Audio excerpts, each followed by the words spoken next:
প্রিয় গ্রাম পুলিশ ভাই বোনেরা, আসসালামু আলাইকুম। মাত্র 3 মিনিট কষ্ট করে সম্পূর্ণ কথাগুলো শুনবেন এবং প্রয়োজনে আপনার টাইমলাইনে শেয়ার দিয়ে রাখবেন কথাগুলো মিলিয়ে দেখার জন্য।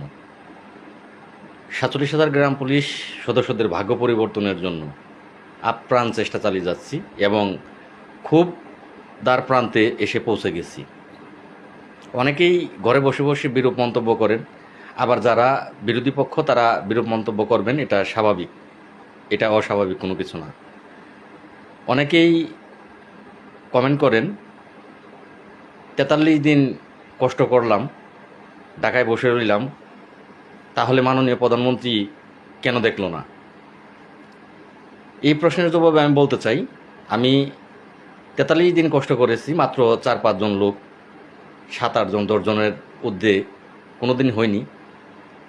এখানে অনেক মানুষ যারা আমাদের সামনে দিয়ে প্রতিদিন যাতায়াত করতেন, প্রত্যেকেই শিক্ষিত, অফিস আদালতের শিক্ষিত ব্যক্তিগুলো, তারা আফসোস করতেন আমাদের দেখে যে 47,000 গ্রাম পুলিশের বেতন মাত্র 6,500 টাকা, আর জাতীয়করণের দাবি নিয়ে আপনারা বসে আছেন মাত্র 5-7 জন গ্রাম পুলিশ সদস্য, কিন্তু আপনাদের সদস্য সংখ্যা 46,000।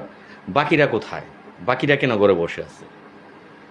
এই যে সুবর্ণ একটা সুযোগ আমরা হাতছাড়া করেছি। আমরা সকলে জাতীয়করণ চাই, কিন্তু ঘরে বসে চাই, কেউ কষ্ট করতে নারাজ। আবার শুধু তাই নয়, আমরা বিরূপ মন্তব্য প্রকাশ করে যাচ্ছি। আমি জানি যে আপনাদের কথাগুলো ভালো লাগবে কি না, সেটা অনেকেরই খারাপ লাগবে, কারণ তিতা কথা আপনাদের ভালো লাগে না, আপনাদের মিষ্টি কথা ভালো লাগে। তবে আপনাদের আজকের ভিডিওটার মাধ্যমে, শর্ট ভিডিওতে সব কিছু উল্লেখ করা যায় না, সুখবর খুব শীঘ্রই আপনাদেরকে দেব, যা আপনার গ্রাম পুলিশের চাকরির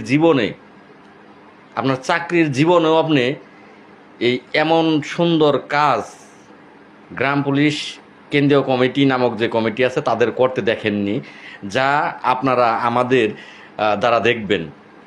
তখন হয়তো বা বুঝতে পারবেন যে আসলে লাল মিয়া বাই সহ যারা এখানে কষ্ট করতেছে, শ্রম দিচ্ছে, তারা 47,000 গ্রাম পুলিশ বাহিনীর সদস্যদেরকে কোন জায়গায় নিয়ে পৌঁছেছে। তখন আপনারা উপলব্ধি করতে পারবেন, এর আগে না। আমি আশা করব আপনারা প্রত্যেকেই কষ্ট করে 3 মিনিট ভিডিওটা দেখবেন এবং আপনার টাইমলাইনে অবশ্যই আপনি শেয়ার দিয়ে রাখবেন, কারণ কথাগুলো খুব শীঘ্রই আপনি মিলাতে পারবেন। খুব একটা দেরি না, খুব অল্প দিনের মধ্যে মিলাতে পারবেন। আর জাতীয়করণ একমাত্র বঙ্গবন্ধু আদর্শ গ্রাম পুলিশ কেন্দ্রীয় কমিটির দ্বারাই আপনাদের কল্যাণ সম্ভব, জাতীয়করণ সম্ভব, আপনাদের ভাগ্য পরিবর্তন সম্ভব। এছাড়া আর কোনো বিকল্প রাস্তা নেই। যদি থাকে, আমি চ্যালেঞ্জ করতে পারি, আমি আপনার 100% চ্যালেঞ্জ করতে পারি, নাই। ধন্যবাদ সকলকে।